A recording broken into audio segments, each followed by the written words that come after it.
Welcome to Mr. H's virtual math classroom. Today we will be doing lesson 10-6, model with math. So it looks like there's going to be kind of three steps or so to these problems. Let me show you the sample from the book so you can get an idea what I'm looking at. Here it is. So it says an ice cream company uses 4 1/4 gallons of vanilla extract and 2 1/4 gallons of almond extract in each vat of ice cream. I like ice cream. How much extract is used to make 5 vats of ice cream? Use the bar diagrams to represent and solve this problem. So it looks like for the most part, the problems in this section are all very similar in that you have to figure out a couple of things before you can get to the actual solution. So here is kind of how that would work. These are the things we know. We know we have 4 1/4 gallons of vanilla, and we know we have 2 1/4 gallons of almond, and we know we need 5 gallons of ice cream, and they want to know what the total is for those ingredients. So they have 2 bar diagrams. I apologize, I'm sitting in a very squeaky chair, but I have limited resources here in this studio, so just hang in there with me. So here's what that would look like. This is for 1 gallon. So the way they would want you to use the bar diagram would be like this. Okay, so let's say this is 4 1/4 and this is 2 1/4. We got to figure out how many gallons of ingredients are being used for 1 gallon. So that's why we would do it this way. We'd add those up. So 4 plus 2 is 6, and then 1/4 1/4 will be 1/2. So you have 6 1/2. We could call that I for ingredients. This is for 1 gallon. So that'll be 6 1/2 ingredients per gallon. Okay? Once we do that, we can figure out how much we would need for 5 gallons. So if this is 1 gallon, we know we need 5 gallons. What do you think would be the next math problem? Now's where the multiplication comes in. So if we're going to use a bar diagram, there's 5 gallons. So 1 gallon, 2 gallons, 3 gallons, 4 gallons, 5 gallons. I'm going to get rid of that extra because it's a little too big. So 1, 2, 3, 4, 5 gallons in each one of these things would be your ingredients per gallon. So it would be 6 1/2, 6 1/2, 6 1/2, 6 1/2, and 6 1/2. Okay? So now you got to multiply that. 6 1/2 times 1, 2, 3, 4, 5 for the 5 gallons. So remember how to do that. You can write your problem this way. You could go 5 times 6 1/2. I'll do it the long way, the commutative property first, okay? So you'd go 5 times 6 plus 5 times 1/2. 5 times 6 is 30. 5 times 1/2, oops, sorry. Everything's shaking now. It's like we're back on the boat with the Rocky camera. Okay, so 30 plus 5 halves. So we got to change that into a mixed number. So how many 2's can you take out? 2, 4, that's 2. And then you'd have 1 more left over. So 30 plus 2 1/2 would be 32 1/2 gallons of ingredients in all.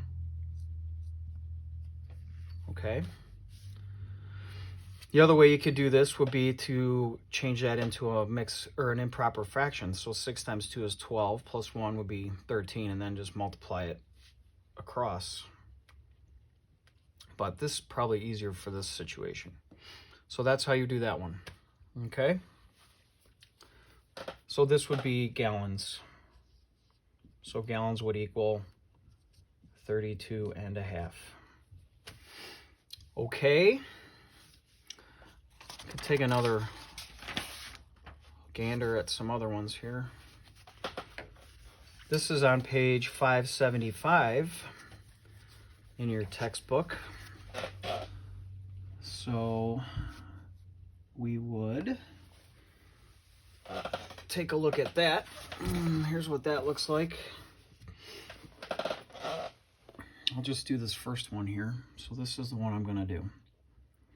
It says Colton and his classmates are making maps of the streets where they live.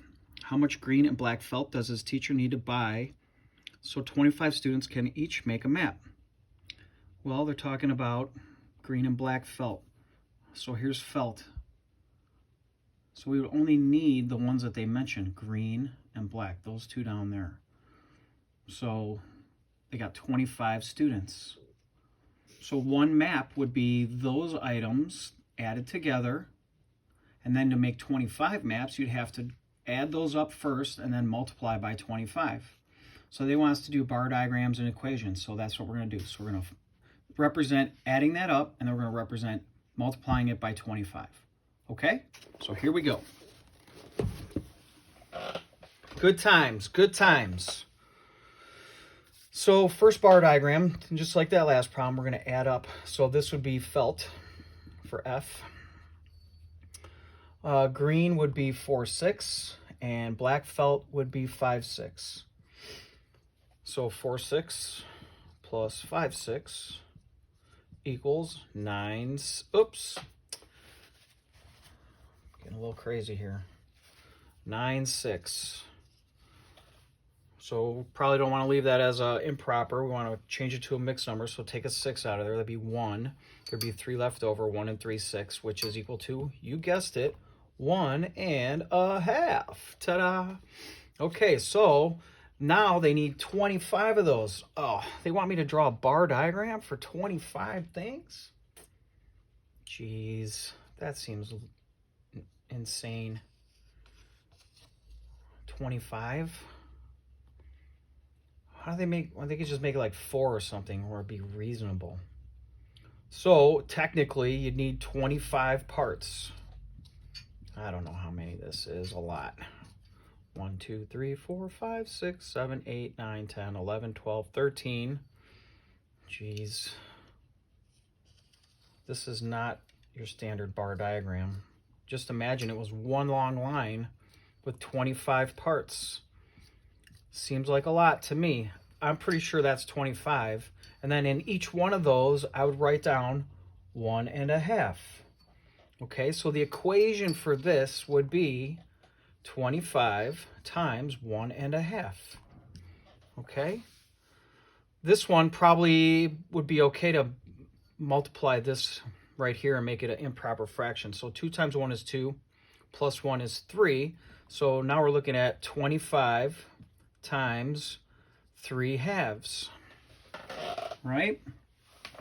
25 times 3, it's like 3 quarters. A quarter plus a quarter plus a quarter. That would be 75 halves. So how much felt do we need? Well, that's 75 halves.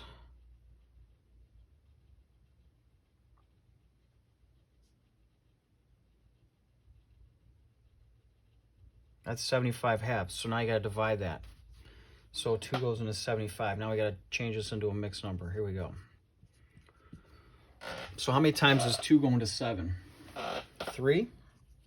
That's 6. Bring down the 5. How many times is 2 going to 15? 7. So that's 14, right? So now remember, this would be 37 and 1/2. So 37 and 1/2 in all for green and black felt. 37 and 1/2. Okay. It's kind of ridiculous that you have to draw 25 slots like that, but that's what the problem said. So there you have it. So I guess that's about it. Okay, all of these problems are pretty similar to that. If you have questions, please email me. Good luck, and don't forget we have an assessment on these items on Wednesday, the next day after you do this. So it would be a good idea, I'm just checking back here, if you have your book, you might want to go back and just look over, try to work out the problems on page 580 for the vocab review, and then 581 and 582 are the review pages, and they go through all that stuff again. So probably check that out if you're still not sure. You can also go back on to the Envision website and look up the pages in the book there if you can't find your book. So you can also email me. Good luck. Thanks for watching. Now I'm going to go read a book to you. Hope you're paying attention to that too. Okay, bye.